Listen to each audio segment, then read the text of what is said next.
Welcome to the calm before the storm. So don't ever think that you're going to have a quick getaway in an Ariel Atom, even though it is a 3-second 0 to 100 car. I actually think it's even faster than that if you get a good pull away. But anyway, just strapping in is a good 20 seconds. Anyway, I'm at a lovely piece of road. It's empty, and I'm going to be concentrating quite hard, so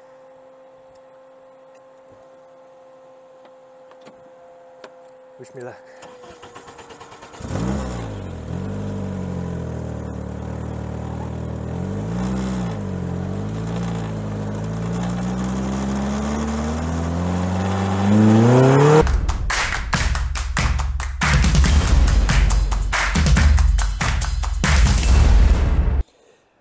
Today is quite a, how shall I put this? I have mixed feelings about this day, to be honest. On the one hand, it's always exciting to drive an Ariel Atom. It is one of the most exciting cars on the planet. You know, the company's been in existence for 20 years now, but still, I don't think there's really been a car that, for the money, delivers the kind of thrills that the Ariel Atom does. However, for me personally, the only car that I've ever crashed and caused serious damage to, actually written off, was Ariel Atom. And this sheet records all the damage that I caused on that day in 2013. 125,000 rands worth of parts damage. This excludes labor, excludes import duties, all that kind of stuff. So I'm actually scared of the Ariel Atom, and I think that's probably a healthy attitude to have when it comes to this car, because it is insane. Okay guys, let me give you a quick tour of the Ariel Atom and why it is so special. Now this is a 2007 model, so-called Series 2 Ariel Atom. So tubular steel frame, and it forms part of an exoskeletal design. So the chassis is the body, essentially. It has suspension derived from single-seater racing cars, so adjustable on all 4 corners with a wrench. As you can see, this car has done the Simola hill climb, so it is particularly racy. It's powered by a rear-mounted 2.4 litre Honda engine. The internals of the engine have been upgraded to handle 300 kilowatts, but this car is currently in road trim, so 230 kilowatts, but believe you me, that's more than enough. And then, yeah, no ABS, no ESP, no traction control, no airbags, nothing like that. But it does have big front wing, massive rear wing to help with downforce, which I'm particularly pleased to see given my history with the car. And then, yeah, the windscreens, they're about that big. So I'm not sure how I'm going to mount my camera in about 5 minutes time. But anyway, that's a problem for later. Cool, let's see what this baby can do. No doors, of course. You step onto the seat, so make sure your shoes are clean. Right. Okay, so just to indicate the starting procedure. I haven't figured out the handbrake, so I have to keep it in gear, but yeah, first that. Then you toggle this little thing up. Then there's a secret button at the bottom, and then there we go. So 4 different buttons or toggles before it starts up.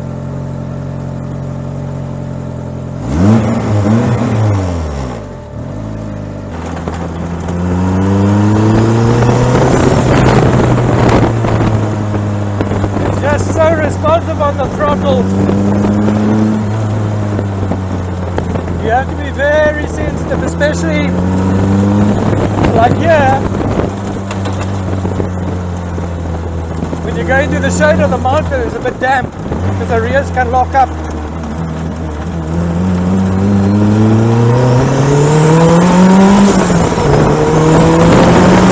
That's crazy fast!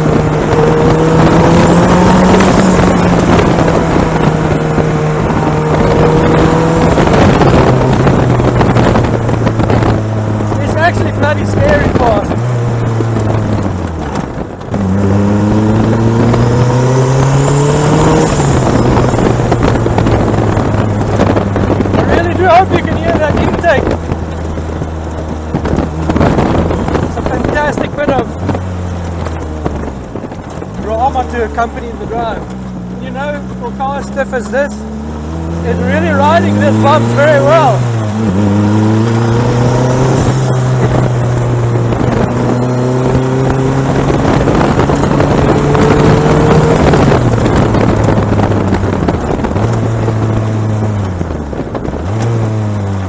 It's one of those cars that the harder you drive it, the better the gearbox is.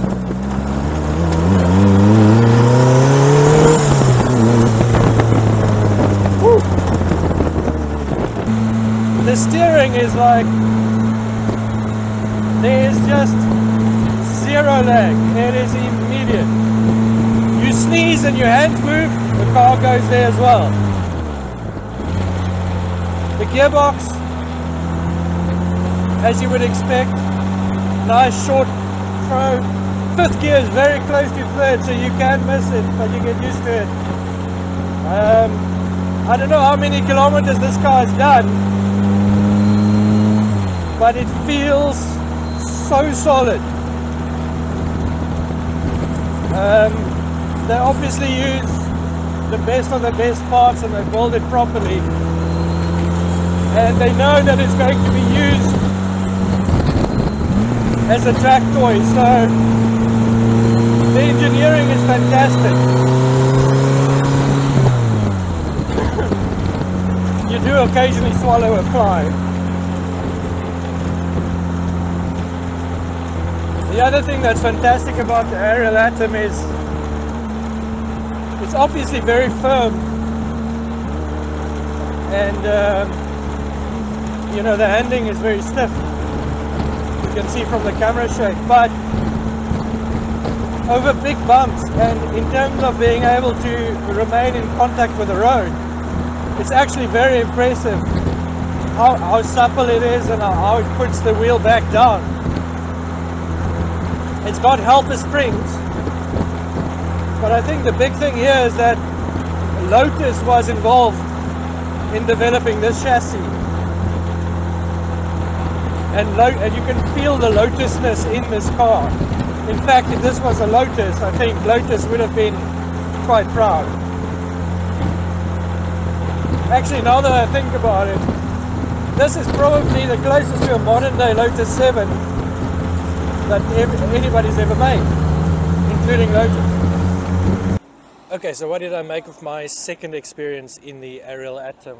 Well, it's still there, so that's a good start. A much better result than the first time, and touch wood, it'll stay that way on the drive back. But seriously, the Ariel Atom is a fantastic driver's car for the very same reasons that it was a fantastic driver's car 20 years ago. The combination of incredible lightweight, massive power and very direct controls, it just gives you a driving experience that no other car really on the market can replicate. People often ask me what it was like to drive Fernando Alonso's Formula 1 car back in 2007 in France. Honestly, the only way that you can get a similar feeling from a road car is an Ariel Atom, and I think that kind of sums up the car. It is an immersive, visceral experience that is totally addictive, and you kind of it's such a adrenaline rush while you're doing it that you kind of have to at some point stop, take a break like I'm doing, have a coffee, calm down, just to understand, you know, what you are experiencing, because you can get sucked into pushing this car beyond your own capabilities. Yeah, it's a fantastic piece of engineering 20 years later, and it will go down as one of the greatest driver's cars of all time, I think, you know, even if people look back another 20 years further down the road. So if you can afford to have a toy like this in your garage, then and you really want to experience the true thrill of driving, get an Ariel Atom. Get this one.